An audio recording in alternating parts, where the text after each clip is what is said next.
हुई है। फर्जी नोटों के अंतर्राष्ट्रीय नेटवर्क का खुलासा हुआ है। कासगंज से गिरफ्तार हो चुके हैं 2 आरोपी और आरोपियों से पूछताछ में ये बहुत बड़ा खुलासा सामने आया है। पाकिस्तान से भारत में करते थे ये नकली नोट सप्लाई। बांग्लादेश और नेपाल के रास्ते भारत पहुंचते थे ये नकली नोट। 10 राज्यों में इनका पूरा जाली नोटों का नेटवर्क फैला हुआ था। सप्लाई का पूरा नेटवर्क फैला था। और देखिए, बाजार में असली नोटों की तरह ये फर्जी नोट भी खपाए जाते थे। एटीएस अब नेटवर्क से जुड़े अन्य आरोपियों की तलाश में जुटी हुई है। तो आप सोचिए जरा, यूपी एटीएस के द्वारा कितनी बड़ी सफलता उनके हाथ लगी है।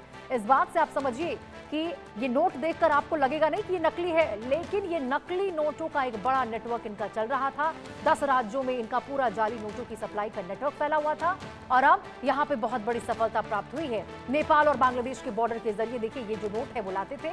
10 राज्यों तक नेटवर्क को फैला रखा था, लेकिन अब जब एटीएस की टीम ने कार्रवाई की तब जाकर ये खुलासा हुआ है। कासगंज से आपको बता दें, ये फर्जी करेंसी सिंडिकेट का भंडाफोड़ हो चुका है, राज खुल चुका है। एटीएस ने इस जाली नोटों के जो इंटरनेशनल पूरे के पूरे नेटवर्क है उसका भंडाफोड़ कर दिया और पाकिस्तान से जो भारत तक जाली नोटों का खेल चल रहा था उसको भी तार तार कर दिया है एटीएस की टीम के द्वारा।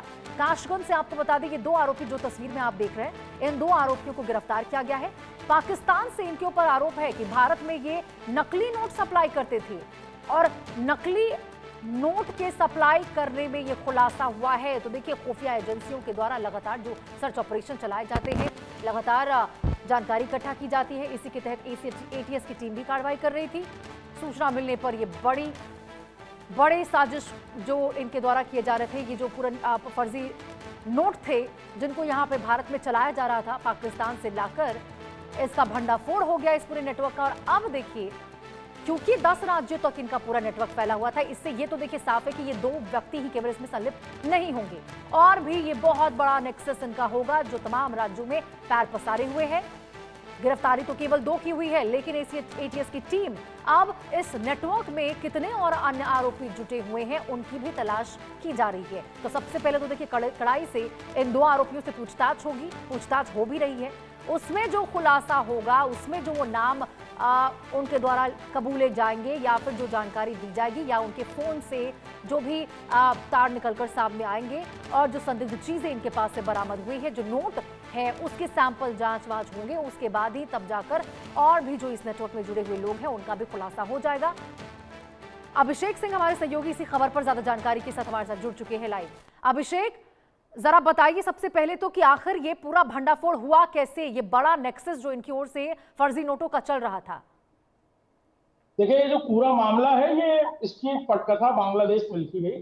सूत्रों के मुताबिक बांग्लादेश से ये काउंटरफीट यानी जाली नोटों को भारत लाया जा रहा था और बांग्लादेश से सटे हुए जो जिले हैं, मुर्शिदाबाद के आसपास के मालदा, ये सब वो जिले हैं जहां से इन काउंटर फीड्स को भारत के अंदर दाखिल कराकर इलीगल इमिग्रेंट्स के जरिए भारत के अलग अलग राज्यों तक पहुंचाया जा रहा था। यूपी एटीएस को एक टिप ऑफ मिला और फिर इस टिप ऑफ के बाद यूपी एटीएस ने इन दोनों को गिरफ्तार किया जो कासगंज के रहने वाले थे और इनसे इनिशियल पूछताछ के मुताबिक ये पता चला कि इन्हें इस काउंटर फीड को लेकर उत्तर प्रदेश और कुछ अलग अलग राज्यों में भेजे जाना। फिलहाल यूपी एटीएस ने जब इन्हें गिरफ्तार किया तो इनके पास से नकली नोट मिले हैं। नकली नोट जिस प्रिसाइज तरीके से बनाए गए हैं, उसके बाद यूपी एटीएस का ये शक जाहिर है कि ये नोट बांग्लादेश में नहीं बल्कि हो सकता है पाकिस्तान में बने हो और बहुत हाई क्वालिटी नोट्स हैं। ये हाई क्वालिटी जाली नोट्स बनाए गए हैं जिसमें बाकायदा डाई और काउंटरफीट को जिस तरह बनाया जाता है कि वो ठीक हूबहू हम शक्ल की तरह लगे, उसे पकड़ पाना भी बहुत मुश्किल है। लिहाजा इस नए काउंटरफीट नेटवर्क को लेकर यूपी एटीएस अब आगे कार्रवाई करने वाली है। इन दोनों को रिमांड पर लेने की तैयारी चल रही है।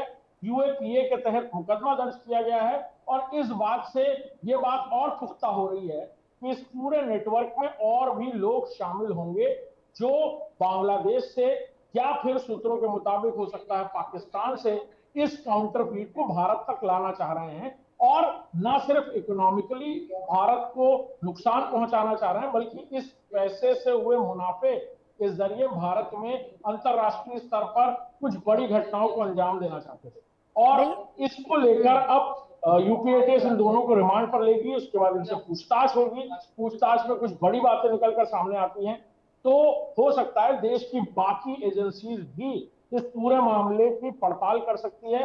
ये भी जानकारी मिल रही है सूत्रों के मुताबिक, क्योंकि मुकदमा यूएपीए के एक्ट में दर्ज किया गया है, लिहाजा एनआईए भी इस केस को इन्वेस्टिगेट कर सकती है। बिल्कुल अभिषेक, और देखिए यहाँ पर लापरवाही या फिर कहें कि चूक सुरक्षा में कहां कहां हुई है। बांग्लादेश और नेपाल के बॉर्डर से वो भारत घुस आए, वहां पर एक चूक, वहां पर किसी ने नहीं देखा, पकड़ाए नहीं, वो कैसे आ गए, पूरा नेटवर्क उनका नेक्सस कैसे, फिर उसके बाद इतने राज्यों तक उनका नेटवर्क कैसे फैल गया, वहां पर किसी को भनक नहीं लगी, और न जाने कब से इनका पूरा ये नेटवर्क चल रहा होगा। धरपकड़ तो अब हुई है उनकी। हाँ बिल्कुल, देखिए वो सारे एंगल हैं जिसको लेकर अब पड़ताल और तेज हुई है, और ये बात बिल्कुल साफ है कि कोई एक बड़ा नेटवर्क है जो अंदर खाने इन लोगों की मदद करता है इन काउंटरफीट नोट यानी इन जाली नोटों को देश की इकोनॉमिकल सिचुएशंस में यूज करने का, और फिर उनको इकोनॉमिकली, भारत को इकोनॉमिकली कमजोर करने की ये बड़ी साजिश हो सकती है, जिसका खुलासा हो सकता है आने वाले दिनों में। और ये कौन लोग हैं जो बाकायदा इसी मंसूबे के तहत भारत में दाखिल होते हैं, इनके पास काउंटरफीट किस तादाद में है, कहां से इन्हें सप्लाई चेन मिल रही है। बिल्कुल अभिषेक, और अब तो बस यही देखने वाली बात होगी जब इनसे पूछताछ होगा तो और कितने लोगों के नाम